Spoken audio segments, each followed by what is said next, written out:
Now, I wanted to do this video on magnesium because it relates to another topic that I'm studying now on chlorophyll, which is the green stuff or the blood of the plant. When a plant is deficient in chlorophyll, the leaves turn yellow. And one cause of that is a magnesium deficiency. Chlorophyll, being the blood of the plant, is similar in chemistry to our own blood. Yet we have iron to make it red. Plants have magnesium to make the leaves green. So we can have chlorosis in plants, which could be a magnesium deficiency, as well as chlorosis in humans, which is anemia, where a person can actually look a little green. And magnesium is a very, very important mineral. It's in hard water. Okay, you have calcium and magnesium. It's in a very absorbable form. It's in bicarbonate. Okay, when you heat water, those bicarbonates turn into a carbonate form, which makes them absorb less in our bodies. And you would see it when you make your tea. When you heat your water, you'll see these white little specks at the bottom of the pot. So our bodies do absorb these bicarbonates very easily. So hard water, mineral water, great source of magnesium, as well as calcium. And of course, when you soften the water, you take out these minerals. So there's some real interesting studies that show that hard water is actually very, very good for your cardiovascular system, and soft water is not. Now, one little side note about that condition called chlorosis in plants. One way to develop this condition is to overwater the plants because all these minerals can leach out.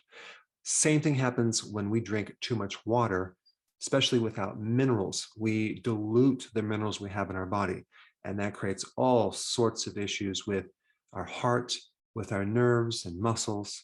However, if you're not drinking hard water or mineral water, get your magnesium from leafy greens. Of course, an average person only consumes like 1.5 cups of vegetables per day, but you definitely want to beef that up. I want to talk about some very surprising symptoms and unique benefits of magnesium. Okay, number one, magnesium relieves muscle tightness. We know that magnesium deficiencies will create cramps of the muscles, but if you have tight muscles, which is different than a cramped muscle, that can be a magnesium deficiency. Number two, magnesium is intimately involved in making ATP. That's the energy currency of the body. So your energy level is dependent on magnesium. If you don't have enough, you're going to be kind of tired all the time. All right, number three, magnesium helps vitamin D's bioavailability. You need magnesium to allow vitamin D to work. So if you're deficient in magnesium, you can take all this vitamin D and it doesn't seem to work. And as a side note, if you want a really good form of magnesium, I'm going to put a link down below, as well as a good source of vitamin D with magnesium. I'll put that link down below too.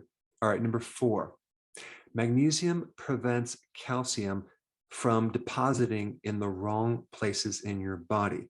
So it works similar to vitamin K2. All right, number five, magnesium relieves migraines. Number six, having enough magnesium will support your friendly bacteria. If someone is magnesium deficient, like 2/3 of the world's population, that can negatively affect the microbiome, the friendly bacteria. All right, number seven, with enough magnesium, you can avoid having pins and needles and numbness, that type of thing, either in your lips, your fingers, or the bottom of your feet, which is called paresthesia. And number eight, let's say your cortisol is high and that affects your sleep patterns. Magnesium can help. So magnesium is very important in the regulation of cortisol. So excessive cortisol symptoms could be a magnesium deficiency. This is why magnesium helps people with stress. And number nine, having enough magnesium will keep your parathyroid functioning at its optimum level. The parathyroid hormone helps to regulate calcium. So if you're low in calcium, the parathyroid hormone will increase to help elevate calcium. Well, guess what? If you're deficient in magnesium, the parathyroid hormone will also increase to help you retain more magnesium. So any symptoms where you have high parathyroid hormone could be a magnesium deficiency. All right, and so the question is, how do you become deficient in magnesium? Well, you don't eat enough leafy greens, number one. Fluoride consumption in tap water can create a magnesium deficiency.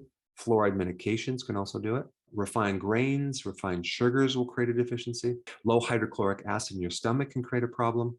Stress will do it. Being a diabetic can create a deficiency. And this is why magnesium is so important to stabilize your blood sugars. Alcohol can create a deficiency. And if you have a malabsorption of your gut, okay? Now, there's quite a few medications that can also create a deficiency of magnesium.